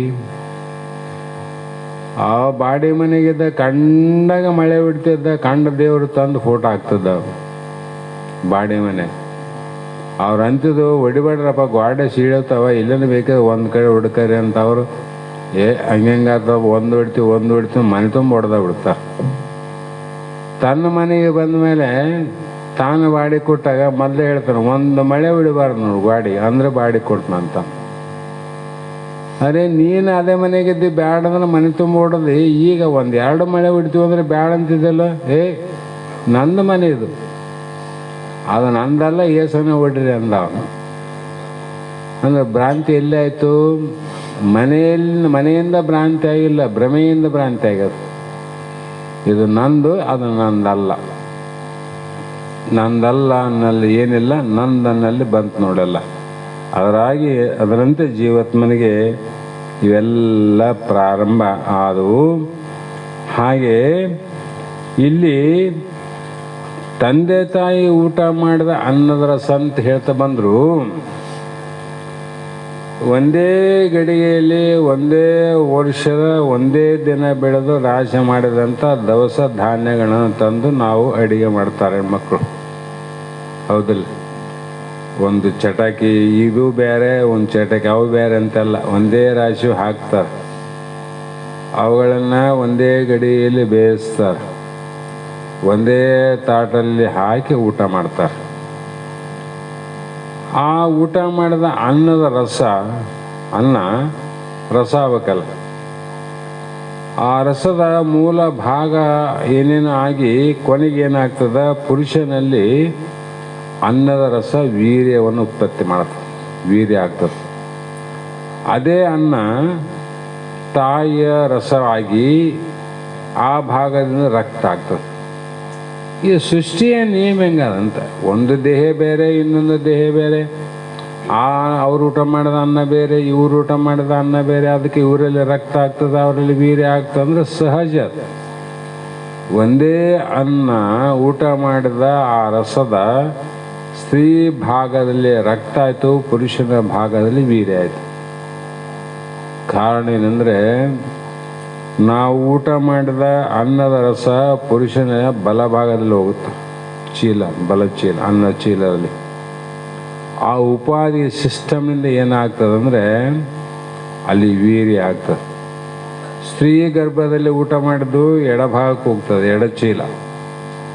ಆ ಉಪಾಧಿ ಭೇದದಿಂದ ಏನಾಗ್ತದೆ ಅಂದರೆ ಅಲ್ಲಿ ರಕ್ತ ಆಗ್ತದೆ. ಒಂದೇ ದೇಹದಲ್ಲಿ ಯಾವ ಮಿಷನ್ ಇಲ್ಲ, ಯಂತ್ರ ಇಲ್ಲ, ತಂತ್ರ ಇಲ್ಲ, ಕಂತ್ರ ಇಲ್ಲ, ಏನೊಂದು ಇಲ್ಲದ ಭಗವಂತ ಸುಮ್ಮನೆ ಸಪ್ತ ಧಾತುಗಳು ಅಂದರೂ ಕೂಡ ಅವು ವಜ್ರದಿಲ್ಲ, ವೈಡೂರ್ಯದಿಲ್ಲ, ಬಂಗಾರದಿಲ್ಲ, ಬೆಳ್ಳಿದಿಲ್ಲ, ಸ್ಟೈನ್ಲೆಸ್ ಸ್ಟೀಲ್ ಇಲ್ಲ, ಅಂಥ ಕಿಮ್ಮತ್ತಿನ ಯಾವ ಸಾಮಾನಿಲ್ಲದೆ ಬರೇ ರಕ್ತ ಮಾಂಸ ಎಲುಬು ಚರ್ಮ ಇವುಗಳಿಂದ ಇಂಥ ಅದ್ಭುತವಾದ ಕಾರ್ಯ ನಡೀತದಂದ್ರೆ ಅದಕ್ಕೆ ಬಹಳ ಹೇಳೋದಕ್ಕಿಂತ ಅವರು ಮೊದಲು ಹೇಳಿದಾರೆ, ಮನುಜ ಕುಲದ ಜನನ ಲಾಭವಾಗುವುದು ಅನ್ನೋದಕ್ಕಿಂತ ಇನ್ನೊಂದು ಮಾತು, ಶರೀರ ಇದನ್ನು ಉಳಿದ ಇಂದ್ರ ಜಾಲದ ಆಟಗಳುಂಟೆ ಅಂದರು ನಿಜಗುಂಡ್ರು. ನಿನ್ನ ಶರೀರದಲ್ಲಿ ನಡೀತಕ್ಕಂಥ ಇಂದ್ರಜಾಲ ಮಹೇಂದ್ರಜಾಲ ಆಟಗಳಾವಲ್ಲ, ಇವನು ನೋಡು ತಮ್ಮಂದ್ರ. ಇಲ್ಲಿ ನಾವು ಒಬ್ಬೊಳಗೆ ಇಷ್ಟು ಕಾರ್ಯ ನಡೆದಲ್ಲ ಅಂದರೆ ಭಗವಂತ ಅವನು ನಮ್ಮಲ್ಲಿ ಯಾರ ಆಧೀನದಲ್ಲಿ ಇವೆಲ್ಲ ಕಾರ್ಯ ಮಾಡ್ದ. ಕಲ್ಲಿನಂತ ಜಡವಾದವು, ಕಬ್ಬಿಣದಂತೆ ಜಡವಾದವು, ಇವನ ಜಡ ವಸ್ತುಗಳಿಲ್ಲ. ಮಾಂಸ ಜಡಾದ, ಎಲುಬು ಜಡಾದ, ವೀರ್ಯ ಜಡಾದ, ರಕ್ತ ಜಡಾದ, ಮಲ ಜಡಾದ, ಮೂತ್ರ ಜಡಾದ. ಇಂತಹ ಜಡವಾದ ವಸ್ತುಗಳು ಇಷ್ಟು ಕಾರ್ಯಕ್ಷಮತೆಯಿಂದ ಕಾರ್ಯವನ್ನು ಹಗಲು ರಾತ್ರಿ ಜಾಗ್ರ ಸ್ವಪ್ನ ಸುಸುಪ್ತಿ ಮೂರು ಅವಸ್ಥೆಯಲ್ಲಿ ಎಡೆಬಿಡದೆ ಕಾರ್ಯವನ್ನು ಮಾಡ್ತಾವೆ ಜಡ ವಸ್ತುಗಳು. ಅಂದರೆ ಇದು ಯಾರ ಪ್ರೇರಣೆಯಿಂದ ಕಾರ್ಯ ಮಾಡ್ತಾವೆ ಇವು ಅಂದರೆ ಪರಮಾತ್ಮನ ಪ್ರೇರಣೆಯಿಂದ, ಈಶ್ವರನ ಪ್ರೇರಣೆಯಿಂದ. ಇನ್ನು ಮಾನವನ ಪ್ರೇರಣೆಯಿಂದ ಆದರೆ ಒಂದು ಇಲ್ಲಿದ್ದದ್ದು ಈ ಕಡೆ ಹೋಗಿಬಿಡ್ತಿತ್ತು. ಅದು ಓದೋತಿದ್ದು ಇಲ್ಲಿಂದ ಅಲ್ಲಿ ಓದ್ತಿದ್ದಿಲ್ಲ, ಅಲ್ಲಿಂದ ಇಲ್ಲಿ ಬರ್ತಿದ್ದಿಲ್ಲ. 50, 60, 70, 80, 100 ವರ್ಷ ಪರ್ಯಂತರ ಇವು ಕಲ್ಲು ಕಟ್ಟಿ ಅಂತ ಜಡವಸ್ತುಗಳು ಕಾರ್ಯ ಮಾಡ್ತಾವಂದ್ರೆ ಇದಕ್ಕೆ ಕಾರ್ಯ ಅಧ್ಯಕ್ಷನೇ ಯಾರು ಅಂದರೆ ನೀನೇ ಆತ್ಮನೇ ಅಂತ. ಪರಮಾತ್ಮ ನೀನಿದ್ದಿ, ನಿನ್ನ ಆ ದಿನದಲ್ಲಿ ಇವು ನಡೀತವ ಅಂತ ನಾವು ಅರ್ಥವನ್ನು ಮಾಡಬೇಕು. ಈ ರೀತಿ ಜನನ ಕ್ರಿಯೆ ಆದ ನಂತರ ಮುಂದೆ ಕಾಲಕ್ರಮೇಣ ಸ್ತ್ರೀಯಲ್ಲಿ ಏನಾಗ್ತದೆ, ಶರೀರದಲ್ಲಿ ಒಂದೇ ದಿನಕ್ಕೆ ಇವತ್ತು ಹತ್ತಿ ಬಿತ್ತೀವಿ ಅಂದ್ರೆ ನಾಳೆಗೆ ಹತ್ತಿ ಬರೋಂಗಿಲ್ಲ, ಜೋಳ ಇವತ್ತು ಬಿತ್ತೀವಿ ಅಂದ್ರೆ ನಾಳೆ ತೆನೆ ಆಗೋದಿಲ್ಲ. ಅದರಂತೆ ಪಿಂಡದಲ್ಲಿ ಬೀಜ ಬಿತ್ತಿದ ಕಾಲಕ್ರಮೇಣ ಅದು ಬೆಳೀತಾ ಬೆಳೀತಾ ಬೆಳೀತಾ ಬೆಳೀತಾ 9 ತಿಂಗಳಿಗೆ ಇದು ಫಲ ಕೊಡ್ತದೆ. ಇವು 3 ತಿಂಗಳದಾಗ ಬೆಳೆ ಬರೋ ಬೇರೆ, 40 ದಿನದಾಗ ಬೇರೆ, 8 ತಿಂಗಳದಾಗ ಬರೋ ಬೆಳೆಗಳು ಬೇರೆ. ಇದು ಬರಾಬರಿಂದ 9 ತಿಂಗಳ 9 ದಿವಸ ಅಂತ ಬರೆದಾರೆ. ಅಷ್ಟರೊಳಗೆ ಬರ್ತಲ್ಲಿ ಬೆಳೆ. ಅದಕ್ಕೂ ಮುಂಚಿತವಾಗಿ ಬಂದರೆ ಬೆಳೆ ಕೆಟ್ಟೋಗ್ಯದಪ್ಪ, ಕೆಟ್ಟದ. ಭಾಳ ದಿನ ಆಗಿ ಬಂತಂದರೆ ಅದು ಕೆಟ್ಟೋಗ್ತದೆ. ಅದಕ್ಕೆ 9 ತಿಂಗಳಕ್ಕಿಂತ ಮುಂಚಿತ ಹುಟ್ಟಿದ್ರೆ ಅವು ಕೆಟ್ಟೋಗ್ತಾವೆ. ಭಾಳ ದಿನಗಳಾದ ಮೇಲೆ ಹುಟ್ತಾವಂದ್ರೆ ಅವನು ಕೆಟ್ಟೋಗ್ತಾವೆ. ಕಾಲಕ್ರಮೇಣ ಬೆಳೆ ಬಂದದ್ದು ಅವು ನಾಶ ಆಗೋದು ನೋಡ್ರಿ. ಸೃಷ್ಟಿಯಲ್ಲಿ ನಡೆದಲ್ಲ ಕಾರಣದಿಂದ ಈ ಸೃಷ್ಟಿಯ ಕ್ರಮ ಅಂತಿದ್ದು. ಸೃಷ್ಟಿಯ ಕ್ರಮ ಈ ರೀತಿಯಾಗಿ ಮುಂದಿನ 5ನೇ ನುಡಿಯಲ್ಲಿ ಏನೇನು ಆಯಿತು ಅನ್ನೋದನ್ನು ವಿಸ್ತಾರವಾಗಿ ಹೇಳ್ತಾರೆ. ಇಲ್ಲಿಗೆ ಸಮಯ ಆಗಲಿಕ್ಕೆ ಬಂದಿದ್ದು. ಈಗ ಮಂಗಲ ಆದ ನಂತರ ಇವತ್ತಿನ ಶಾಸ್ತ್ರದ ವಾಕ್ ಪುಷ್ಪಗಳನ್ನು ಗುರುಪಾದಕ್ಕೆ ಸಮರ್ಪಿಸಿ ನಾವು ನೀವು ಧನ್ಯರಾಗೋಣ ಅನ್ನುವಂಥ ಮಾತನ್ನು ಹೇಳ್ತಾ ಈ ದಿನದ ಮಂಗಲಗೀತೆಯನ್ನು ಶ್ರೀಮತಿ ಮಧು ಸರ್ಕಾರ ಅವರು ಮಂಗಲಗೀತೆಯನ್ನು ಹಾಡ್ತಾರೆ. ಪ್ರಾರಂಭ ಮಾಡ್ತಾಯಿ. ಗುರುನಾಥರೂಢಗೆ ಮಂಗಲಂ ಗುರುನಾಥ ಯೋಗಿಗೆ, ಮಂಗಲಂ ಗುರುನಾಥ ತ್ಯಾಗಿಗೆ ಮಂಗಳಾರತಿಯ, ಮಂಗಲಂ ಗುರುಲಿಂಗ ಭೋಗಿಗೆ ಮಂಗಲಂ ಗುರು ಸಾರ್ವಭೌಮಗೆ, ಮಂಗಳಾತ್ಮ ಜ್ಞಾನ ಸೂರ್ಯಗೆ ಮಂಗಳಾರತಿಯ, ಮಂಗಲಂ ಶ್ರೀ ಬ್ರಹ್ಮನಿಷ್ಠಗೆ ಮಂಗಲಂ ಗುರು ಮೌನಿ ಮುನಿಪಗೆ, ಮಂಗಲಂ ಗುರು ಶಂಭು ರೂಪಗೆ ಸಂಗಮೇಶ್ವರಗೆ, ಮಾಯೋಪಾದಿ ಭಂಗಗೆ ಲಿಂಗ ಸುಖ ಸವಿದುಂಡ ಸುಖಿಪಗೆ ನಿಸ್ಸಂಗ ನಿರ್ಮಲ ಪತ್ಯಗೂಡಿದ ಲಿಂಗ ಭಾರತಿಗೆ ಸತ್ತು ಚಿತ್ತಾನಂದ ರೂಪಗೆ ನಿತ್ಯ ಪರಿಪೂರ್ಣಾತ್ಮ ಜ್ಯೋತಿಗೆ ತತ್ವರೂಪಗೆ ನಿತ್ಯ ಮಾತ್ರ ಚಿನ್ಮಯಗೆ ಅತ್ಯಧಿಕ ಪ್ರಖ್ಯಾತ ಪರ್ವತರ ದಿತ್ತ ಜ್ಞಾನದ ಜ್ಯೋತಿ ಬೆಳಗುವಿಗೆ ನಿತ್ಯ ತೃಪ್ತಿ ನೀಡಿ ಕರುಣಿಸು ಬರದಿ ಗುರುನಾಥ ತಂದೆ ತಾಯಿಯು ನೀನೆ ಎಂದು ಬಂಧು ಬಳಗವು ನೀನೆ ಎಂದು ಕಂದ ನಾನರ ನಂಬಿ ನಿನ್ನನು ಬಿಡದೆ ಹೊಂದಿಹ ನೀಗ ಇಂದು ಈ ಭವ ಬಂಧದಿಂದಲಿ ನೊಂದು ತವ ಪಾದದಲ್ಲಿ ಬಂದೆ ತಂದೆ ನೀ ಕೃಪೆ ಮಾಡು ಅಂದದಿ ವಂದಿಸುವೆ ಭರದಿ ನೀನು ನಿಂತೋಲಗವೆ ಕಾಶಿಯು ನಿನ್ನ ವಾಸವು ಬ್ರಹ್ಮಲೋಕವು ನಿನ್ನ ವಾಕ್ಯವು ತತ್ವಮಸಿ ಪದ ನೀನೆ ಪರಮಾತ್ಮ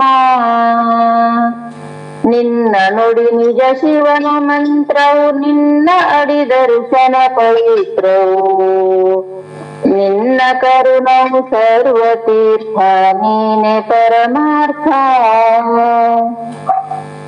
ಜ್ಞಾನದಳು ನೀ ಚನ್ನ ಬಸವನು ಮೌನದಳು ಶ್ರೀ ಸಿದ್ಧರಾಮನು ನೀನೆ ಜಂಗಮರೊಳಗೆ ಅಲ್ಲಮ ಪ್ರಭುವೆ ಗುರುನಾಥ